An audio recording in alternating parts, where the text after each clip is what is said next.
بسم اللہ الرحمن الرحیم۔ آج کل یہ رواج عام ہو گیا ہے کہ بہت سے لوگ بھیک مانگتے ہیں، صبح سے شام تک بھیک مانگتے رہتے ہیں۔ رکشے کے اندر انہوں نے مائک رکھا ہوا ہوتا ہے، اس پر ایک ریکارڈنگ ہوتی ہے، وہ بجتی رہتی ہے، اور اسی ریکارڈنگ کو جتنے بھی دوسرے بھکاری ہوتے ہیں ایک ہی اس ریکارڈنگ کو بجاتے رہتے ہیں عام طور سے۔ تو اس طرح کے جو پیشہ ورانہ بھکاری ہیں، جن کا پیشہ ہی مانگنا ہے، ان کے بارے میں یہ دارالعلوم دیوبند کا فتویٰ ہے۔ اللہ کرے کہ ایسے لوگوں کو ہدایت ہو اور یہ مانگنا بند کریں۔ اس طرح کے لوگ جو پیشہ ورانہ طور پہ مانگتے ہیں ان کو دینا بھی جائز نہیں ہے۔ تو یہ فتویٰ آپ سماعت کر لیجئے۔ سوال کیا گیا ہے، عنوان اس کا یہ ہے کہ کیا پیشے کے طور پر بھیک مانگنا جائز ہے؟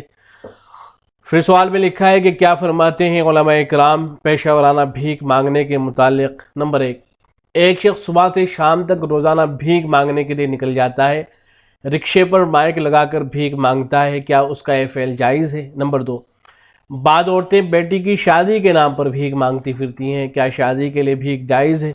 نمبر تین، جس کے پاس ایک دن یا ایک دن سے زیادہ کا راشن ہو، کیا اس کے لیے بھیک مانگنا جائز ہے؟ نمبر چار، جس شخص کو بھیک مانگنا جائز نہیں ہے ایسے شخص کو بھیک دینا کیسا ہے؟ واضح فرمائے۔ جواب سنیے، جواب میں لکھا ہے بسم اللہ الرحمن الرحیم۔ جن لوگوں نے بھیک مانگنے کا پیشہ اختیار کر رکھا ہے، ضرورت ہو یا نہ ہو مگر اپنے پیشے کی وجہ سے بھیک مانگتے رہتے ہیں، ایسے لوگوں کے بارے میں سخت وعید آئی ہے کہ قیامت کے دن اس حال میں اٹھائے جائیں گے کہ ان کے چہروں پر گوشت نہ ہوگا، صرف ہڈیاں ہی ہڈیاں ہوں گی، یعنی ذلیل ہو کر اٹھائے جائیں گے۔ رکشے پر مائک لگا کر صبح سے شام تک بھیک مانگنا جائز نہیں ہے۔ ایسے لوگ مسکین محتاج نہیں ہیں۔ لیس المسکین الذی تردہ اللقمہ واللقمتان۔ نمبر دو، عورتوں کا بیٹی کی شادی کے نام پر بھیک مانگنا بھی جائز نہیں ہے۔ اگر وہ غریب ہے تو اسے چاہیے کہ کسی اپنے جیسے غریب گھرانے میں رشتہ کرے۔ شادی کے لیے دوسروں کے سامنے ہاتھ پھیلانے کی ضرورت نہیں ہے۔ نمبر تین، جس شخص کے پاس ایک دن دو دن کے کھانے کا بھی سہارا ہے اسے بھیک مانگنا اور دست سوال تراش کرنا جائز نہیں۔